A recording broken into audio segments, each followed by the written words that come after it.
नमस्कार, मैं योगेश राणा। अरविंद केजरीवाल और 7 अन्य राज्यों के मुख्यमंत्रियों ने मिलकर एक मंच बनाया है, नरेंद्र मोदी को घेरने की तैयारी शुरू की है। आप इसे राजनीतिक घेराबंदी की एक योजना भी कह सकते हैं। हालांकि अरविंद केजरीवाल का कहना है कि यह राजनीतिक घेराबंदी नहीं है, हम 8 मुख्यमंत्री मिलकर एक गैर राजनीतिक काम शुरू कर रहे हैं, लेकिन ऐसा माना नहीं जा रहा है।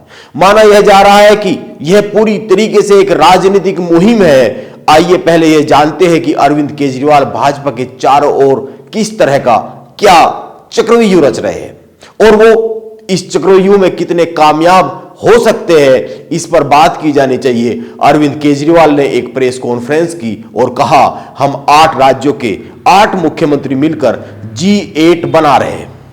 8 मुख्यमंत्रियों के बीच में कई दौर की मीटिंग हो चुकी है, बात हो चुकी है। यह कोई राजनीतिक घेराबंदी नहीं है, यह एक मंच बन रहा है, यह एक गवर्नेंस प्लेटफॉर्म है। हर महीने 8 राज्यों में से किसी भी एक राज्य में बाकी सारे मुख्यमंत्री जाया करेंगे और एक दूसरे राज्यों के अच्छे कामों को लेकर आपस में बात किया करेंगे।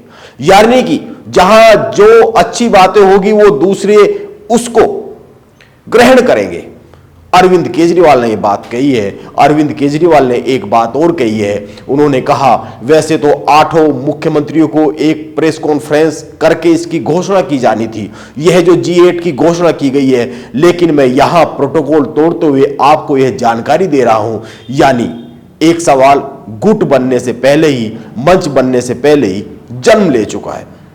और सवाल यह है कि क्या अरविंद केजरीवाल G8 बनने के साथ ही अपनी मनमानी पर उतर आए हैं या फिर G8 के गठन के साथ ही इसमें बिखराव की शुरुआत हो गई है। क्योंकि अरविंद केजरीवाल ने बाकी सभी मुख्यमंत्रियों को इनवाइट भेजा था, लेकिन वो आए नहीं और बताया गया कि कई लोग किसी अन्य जरूरी काम में बिजी थे, इसीलिए आ नहीं सके। इसीलिए अरविंद केजरीवाल ने अकेले ही प्रेस कॉन्फ्रेंस की। क्योंकि अरविंद केजरीवाल की बाकी मुख्यमंत्रियों को भेजी हुई चिट्ठी मीडिया में आ गई थी, इसीलिए उस चिट्ठी पर बात करने के लिए अरविंद केजरीवाल ने यह बातें कही। इन 8 मुख्यमंत्रियों के नाम और इनकी राजनीति पर चर्चा करने से पहले 3 बातों पर गौर किया जाना चाहिए। एक, अरविंद केजरीवाल का कहना है कि यह एक गैर राजनीतिक मंच है और इसका 2024 के आम चुनाव से कोई संबंध नहीं है। लेकिन बड़ा सवाल यह है कि इन 8 मुख्यमंत्रियों में भाजपा का एक भी मुख्यमंत्री नहीं है और कांग्रेस का भी कोई मुख्यमंत्री नहीं है। इसीलिए सवाल उठता है कि दोनों बड़े दलों को छोड़कर यह कैसा गैर राजनीतिक दल बनाया गया है, मंच बनाया गया है। आइए जानते हैं ये 8 मुख्यमंत्री कौन है। इनमें 1 दिल्ली के मुख्यमंत्री अरविंद केजरीवाल, 2 पंजाब के मुख्यमंत्री भगवत मान, 3 केरल के मुख्यमंत्री पिनराई विजयन, 4 बिहार के मुख्यमंत्री नीतीश कुमार, 5 तमिलनाडु के मुख्यमंत्री SK स्टालिन, 6 तेलंगाना के मुख्यमंत्री KCR, 7 पश्चिम बंगाल की मुख्यमंत्री ममता बनर्जी और 8 झारखंड के मुख्यमंत्री हेमंत सोरेन इस मंच में शामिल हुए।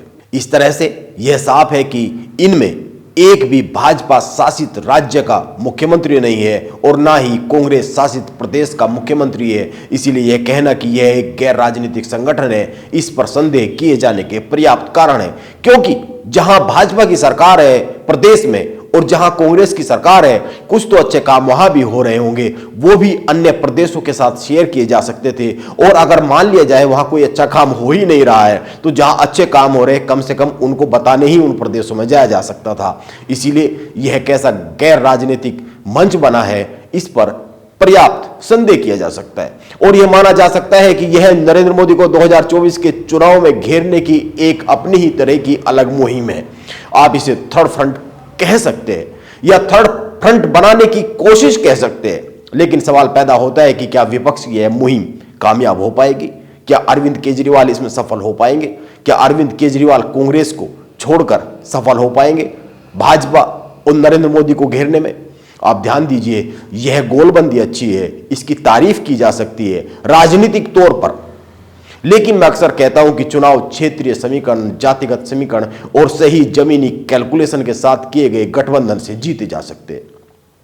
जब तक जमीन पर विपक्ष एक नहीं होता है, तब तक कोई फायदा होता हुआ दिखता नहीं है, यह आप समझ सकते हैं। इनमें से अधिकतर मुख्यमंत्री ऐसे हैं जो अपने राज्य में कुछ भी कर सकते हैं, लेकिन दूसरे के राज्य में जाकर कुछ कर नहीं सकते हैं। इनमें से कईयों का तो किसी दूसरे राज्य में दल भी नहीं है, असरहीन है दूसरे राज्य में वो दल या वो मुख्यमंत्री जो एक प्रदेश में असर रखते हैं वो दूसरे राज्य में जाकर भाजपा के खिलाफ कितने वोट प्रभावित कर सकते हैं, यह एक सवाल है। अब तीसरी बात पर आते हैं। अरविंद केजरीवाल की इस मुहिम से एक और बात साबित होती है, राहुल गांधी से ज्यादा अच्छी तरीके से अरविंद केजरीवाल 2024 के लिए राजनीति कर रहे हैं, भाजपा को घेरने की तैयारी करते हुए साफ साफ दिख रहे हैं। कम से कम अरविंद केजरीवाल ने G8 के जरिए यह संकेत तो दे दिया है कि 8 राज्यों में विपक्ष एकजुट होता हुआ साफ साफ दिख रहा है, लेकिन राहुल गांधी अपनी ही उलझनों में उलझे हुए हैं। मैं राहुल गांधी की बात इसलिए बार बार करता हूं क्योंकि इन 8 मुख्यमंत्रियों में कांग्रेस से जुड़ा हुआ कोई एक भी मुख्यमंत्री नहीं है। यह एक सीधा सा संकेत है लोकसभा चुनाव से पहले तीसरे मोर्चे का। इस चुनाव में कांग्रेस का क्या होगा, यह एक बड़ा सवाल बनता हुआ जा रहा है, क्योंकि भाजपा कांग्रेस को निपटाने की मुहिम पर बहुत तेजी से आगे बढ़ रही है और विपक्ष का कोई भी दल कांग्रेस के साथ आना चाहता नहीं है। यह दौर राहुल गांधी के लिए घनघोर संकट का दौर है। नमस्कार, मैं योगेश राणा, आप बने रहे मेरे साथ।